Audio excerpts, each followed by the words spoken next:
Tumpukan uang senilai 52,3 miliar rupiah milik eksportir lobster ini disita Komisi Pemberantasan Korupsi. Penyitaan ini adalah tindak lanjut penyidikan dugaan kasus suap ekspor lobster yang menyeret mantan Menteri Kelautan dan Perikanan Edi Prabowo. Uang ini merupakan dana garansi bank dari perusahaan-perusahaan yang mendapatkan izin ekspor lobster. Uang dengan pecahan Rp100.000 ini disita dari Bank BNI Cabang Gambir, Jakarta Pusat. Bahwa ada dugaan tersangka EP sebelumnya memerintahkan Sekjen di Kementerian Kelautan dan Perikanan agar membuat surat perintah tertulis terkait dengan penarikan jaminan bank. Jadi agar ada bank garansi gitu ya dari masing-masing eksportir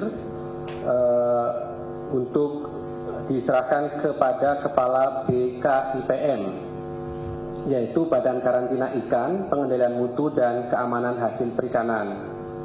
Kemudian Kepala BKIPM memerintahkan Kepala Kantor Balai Karantina Besar Jakarta 1 Soekarno-Hatta untuk menerima bank garansi dari masing-masing eksportir yang mendapatkan izin tersebut. November lalu KPK menangkap Edi Prabowo atas dugaan kasus suap izin ekspor lobster. Selain Edi, KPK juga menetapkan 6 tersangka lainnya, mulai dari staf pribadi hingga pihak swasta. Dari Jakarta, tim liputan iNews melaporkan.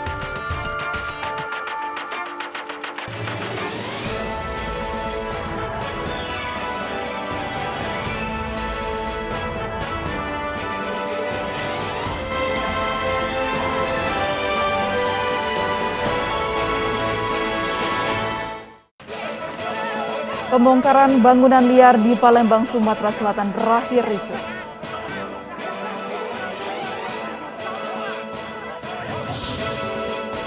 Istana akhirnya angkat bicara terkait tuduhan demokrasi brutal.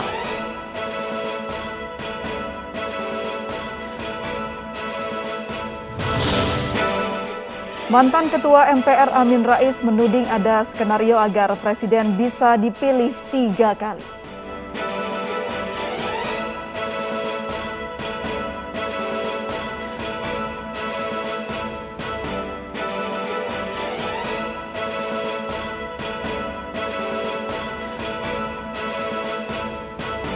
Selamat sore pemirsa, demikian tadi berita pilihan iNews sore yang akan menemani selama 2 jam ke depan. Bersama saya Stefani Patricia. Dan saya Aprilia Putri. Pemirsa, kita awali iNews sore hari ini dengan informasi silang pendapat antara kuasa hukum Partai Demokrat Bambang Wijoyanto dengan tenaga ahli utama Kantor Staf Presiden Ali Muchtar Ngabalin. Keduanya terlibat debat lantaran tudingan demokrasi brutal.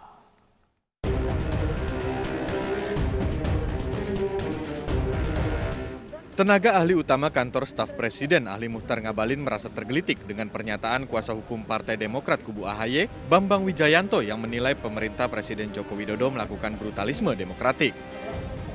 Pernyataan ini dikeluarkan saat Partai Demokrat kubu AHY melayangkan gugatan terhadap 10 orang dari Partai Demokrat versi Kongres Luar Biasa di Deli Serdang ke Pengadilan Negeri Jakarta Pusat karena dinilai melanggar konstitusi partai yang diakui negara.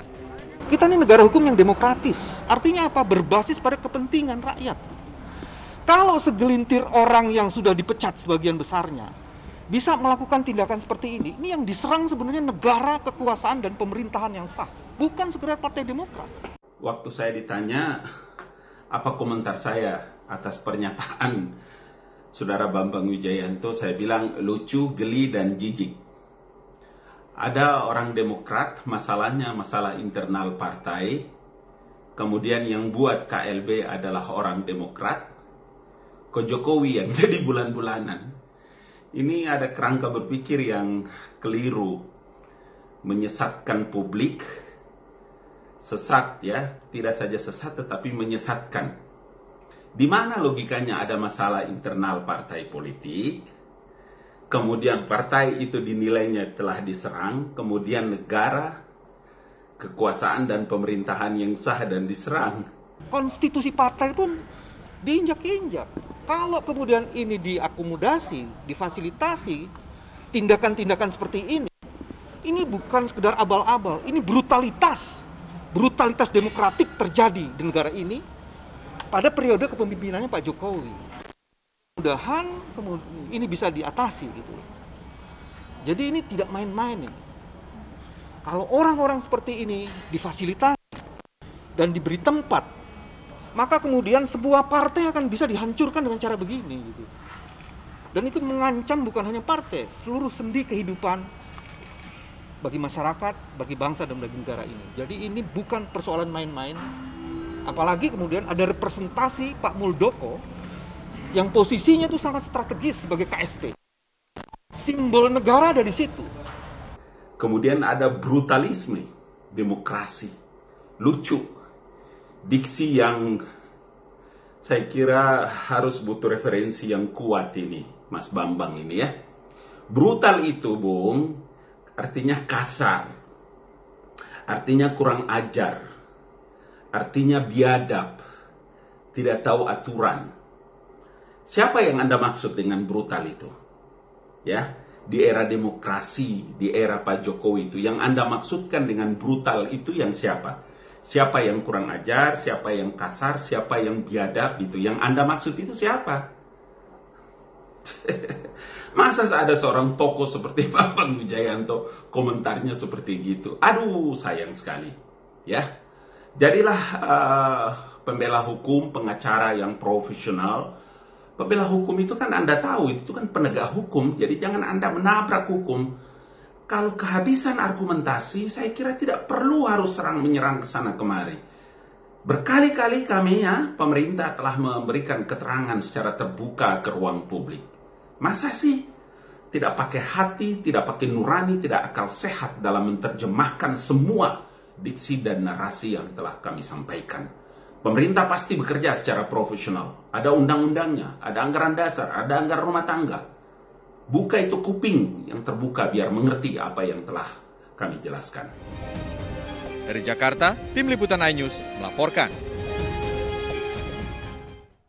Pemirsa, wacana jabatan presiden menjadi 3 periode pernah dibantah Presiden Joko Widodo tahun 2019 silam. Menurut Jokowi, usulan jabatan presiden 3 periode merupakan cara yang sengaja dibuat sejumlah pihak untuk menjatuhkannya. Ini produk dari pemilihan langsung, sehingga saat itu waktu ada keinginan untuk amandemen, apa jawaban saya?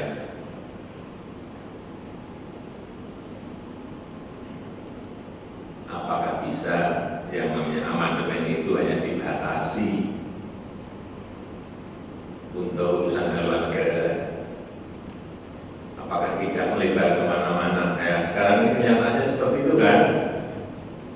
Ada yang lari ke presiden dipilih oleh MPR, ada yang lari presiden 3 periode, ada yang lari presiden 1 kali tapi 8 tahun, dan kemana-mana seperti yang saya sampaikan. Jadi lebih baik tidak usah amandemen. Kita konsentrasi aja ke tekanan-tekanan eksternal yang sekarang ini bukan sesuatu yang mudah untuk diselesaikan.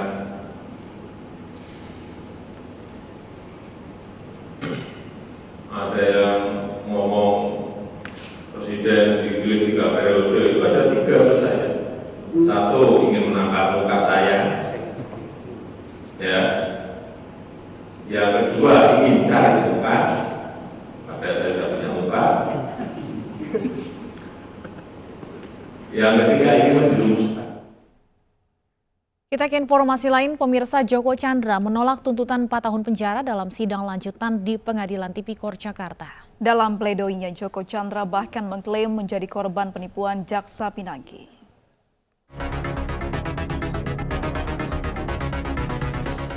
Sidang lanjutan perkara suap pengurusan fatwa MA dan penghapusan nama Joko Chandra dari daftar pencarian orang digelar di Pengadilan Tipikor Jakarta.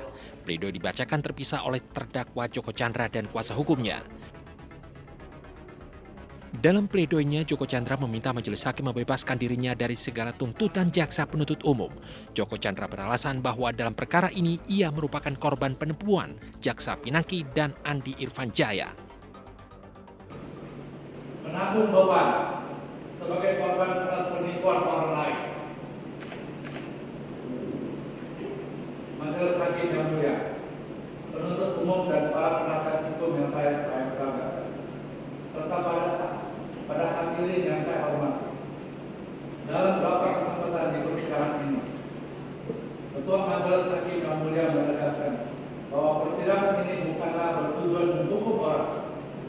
wajib untuk memeriksa, mencari dan menemukan kebenaran yang menjadi dasar putusan seadil-adilnya. Demikian.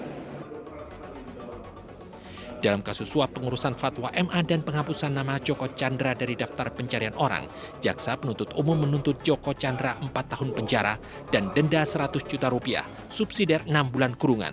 Jaksa penuntut umum meyakini Joko Chandra menyuap jaksa Pinangki Sirna Malasari terkait fatwa Mahkamah Agung. Dari Jakarta, Ririn Oktaviani, Purwadi Harinta, iNews melaporkan.